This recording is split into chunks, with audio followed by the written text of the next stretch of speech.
দলীয় জনপ্রতিনিধি এবং নেতৃত্বের সঙ্গে কোচবিহার জেলা তৃণমূল কংগ্রেস কার্যালয়ের রুদ্ধদ্বার বৈঠকের পর কোচবিহার জেলা তৃণমূল কার্যালয় থেকে বেরিয়ে গেলেন সর্বভারতীয় তৃণমূল কংগ্রেসের সাধারণ সম্পাদক অভিষেক বন্দ্যোপাধ্যায়।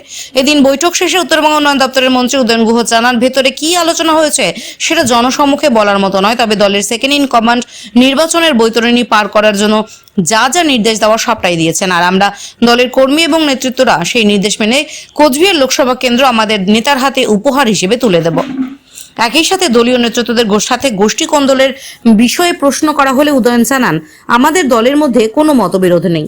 অপরদিকে মিটিং সম্পর্কে কোনো কিছু না বলেই কোচবিহার লোকসভা কেন্দ্রের তৃণমূল কংগ্রেস প্রার্থী জগদীশ বসুনিয়া জানান, আগামীকাল থেকেই অভিষেক বন্দ্যোপাধ্যায়ের নির্দেশ মতো জেলার প্রত্যেকটি বিধানসভায় আমাদের কার্যক্রম শুরু হবে এবং একই সাথে তিনি জানান, কোচবিহার লোকসভা কেন্দ্রের ভাগ্য নির্ধারিত হয় দিনহাটা এবং সিতাই বিধানসভার ভোটারদের ভোটে।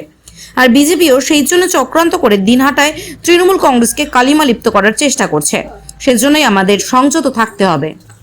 জনবিরোধী মামলা, কাজেই মানুষ এগুলো দেখেছেন, মানুষ অভিজ্ঞতার থেকে শিখেছেন, মানুষ এবার ভোটের মাধ্যমে সেটা প্রমাণ করে দেবেন। অনেকে বলছে যে আসলে তৃণমূলের ক্যান্ডিডেট এবার উদয়ন করতে হবে প্রত্যেকদিন। এটা হয় নাকি? তাই তৃণমূলের ক্যান্ডিডেট হচ্ছে, তৃণমূলের যত কর্মী আছে সবাই তৃণমূলের ক্যান্ডিডেট। তৃণমূলের ক্যান্ডিডেট হচ্ছে তৃণমূলের যত লিডার আছে রাজ্যে তারা সবাই ক্যান্ডিডেট। কাজেই এটা উদয়ন গুহ কোনো ফ্যাক্টরি না, Udayan Guha one of the workers.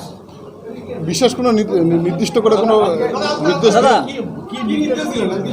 এইটা বলার মতো বললাম তো, মিডিয়া জিততে হবে, আসুন জেতার জন্য যা যা করা দরকার সেই স্ট্র্যাটেজি তিনি বলেছেন। এগুলো নিয়ে সব কিছু জানেন, তারা এগুলো নিয়ে চিন্তা ভাবনা করছেন। আমাকে নতুন করে এগুলো অন্ততপক্ষে অভিষেক বন্দ্যোপাধ্যায়ের কাছে এগুলো বলার আমার প্রয়োজন নেই, কারণ অভিষেক বন্দ্যোপাধ্যায় সব ব্যাপারটা জানেন এবং তিনি আজকে না, যেদিনকে তোরসা ব্রিজের ওখানে ঘটনাটা ঘটলো সেই দিনই সেই সময় অভিষেক বন্দ্যোপাধ্যায় কলকাতার থেকে আমাকে ফোন করেছেন। কাজেই অভিষেক বন্দ্যোপাধ্যায়কে নতুন করে আর পুরনো কাসুন্দি ঘেটে লাভ নেই, উনি সব জানেন, সব ব্যবস্থা গ্রহণ করেছেন। আরে ভাই, আমাদের সবাইকে ঐক্যবদ্ধভাবে মাঠে ঝাঁপিয়ে পড়তে হবে। আমরা ভালো জায়গায় আছি, এটাকে ধরে রাখতে হবে। বিশেষ করে কোন বিষয়টাতে জোর দিলেন তিনি? বললাম তো, ইলেকশন বৈতরণী পার করার জন্য সবচাইতে যেটা দরকার সেটা হচ্ছে ঐক্যবদ্ধভাবে কর্মীদের ঝাঁপিয়ে পড়া। সেই ব্যাপারে আমরা একেবারে আমাদের নেতৃত্বের কাছে কমিট করেছি যে কার কি সাথে কি গোলমাল আছে, অতীতে কার সাথে কার ভুল বোঝাবুঝি হয়েছে, কোনো কিছুর প্রয়োজন আমরা মাথায় রাখবো না। আমরা ঐক্যবদ্ধভাবে এবারের এই নির্বাচনে আমাদের একটাই শপথ, কুচবিহার আসনকে আমরা আমাদের নেতা এবং নেত্রীর হাতে তুলে দেবো। দাদা, মীর হুমায়ুন কবিরের সঙ্গে আপনার একটা মতভেদ রয়েছে বলে এরকম একটা বৈঠকে আপনাকে আলোচনা করতে বলেছে। আমার সাথে এরকম কোনো কথা পায়নি। এটা মীর হুমায়ুন কবির উদয়ন গুহ বা জলিল উদয়ন গুহ বা রবি ঘোষ উদয়ন গুহ, এটা বাজারে তো অনেক প্রচলিত ছিল যে রবি ঘোষ আর উদয়ন গুহর মধ্যে গোলমাল। এখন আবার হঠাৎ করে মীর হুমায়ুন উদয়ন গুহ আসছে কেমন করে? নিয়ে আমাদের মধ্যে আলোচনা হয়েছে এবং কিভাবে আমরা বিজেপির বিরুদ্ধে মোকাবিলা করব, কোন কোন পয়েন্টের উপর আমাদের আলোচনা করতে হবে সেই বিষয়ে বিস্তারিত দিশা তিনি দিয়েছেন এবং আমরা আগামী কালকে থেকে যেভাবে আমাদের তিনি নির্দেশ দিয়েছেন ঠিক সেইভাবে আমরা কাজে নেব। মূলত কি বার্তা দিলেন? বিজেপির বিরুদ্ধে লড়াই করার জন্য যেভাবে বার্তা দেওয়া দরকার সে সব কথা প্রেস মিডিয়ার কাছে বলা ঠিক নয়, সেটা আমাদের আভ্যন্তরীণ ব্যাপার।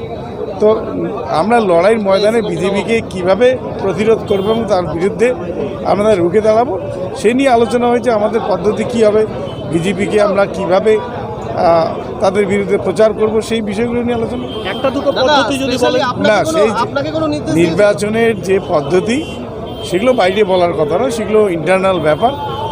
সেগুলো আমরা দলের নেতৃত্বরা বসে ঠিক করবো কোথায় কীভাবে কাজ করবো। বেশ কিছু বিধানসভায় সত্যি কিছুটা কম রয়েছে, গত নির্বাচন দেখা গেছে, সেই জায়গায় কি নির্দেশ? হ্যাঁ, যেখানে যেখানে আমাদের ঘাটতি আছে গত 21-এর বিধানসভা নির্বাচনে, সেই ঘাটতিগুলো পূরণ করার জন্য যেভাবে রিমেডি করা দরকার, দলকে যেভাবে কাজ করা দরকার সেগুলো নিয়ে পরামর্শ দিয়েছি। দলের কাউকে কি কোনো সতর্ক বা না, এখানে কাউকে কোনো সতর্ক বা সংযত থাকার ব্যাপার নেই। সবাইকে দলের লড়াইতে ঐক্যবদ্ধভাবে কাজ করার জন্য পরামর্শ দিই। আপনাকে বিশেষ করে পরামর্শ দিয়েছে আমি প্রার্থী হিসেবে আমাকে যেভাবে মানুষের কাছে যাওয়া সেভাবে আমি যাচ্ছি এবং সেভাবে আমাকে চালিয়ে যেতে বলছি, আর এর বাইরে কিছু না। বারংবার সংঘর্ষের ঘটনা ঘটেছে, সেই বিষয়ে নিয়ে কোনো আলোচনা হয়েছে?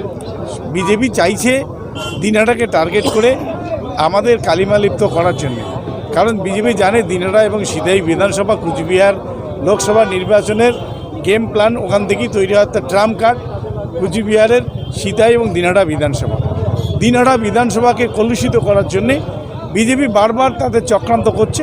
আমরা সেই ওদের চক্রান্তে আর পা দেব না। আমরা সংযত হয়ে বিজেপিকে আমরা নেক টু নেক যে ফাইট, সে লড়াই আমরা নির্বাচনের ময়দানে জনগণের কাছে গিয়ে বলে সেটা করব।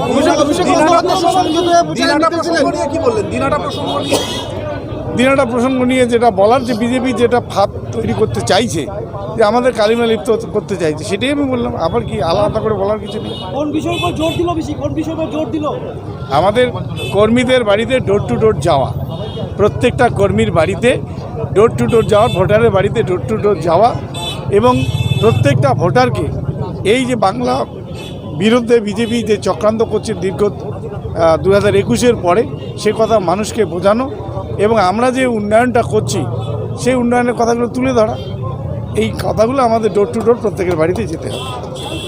ঠিক আছে।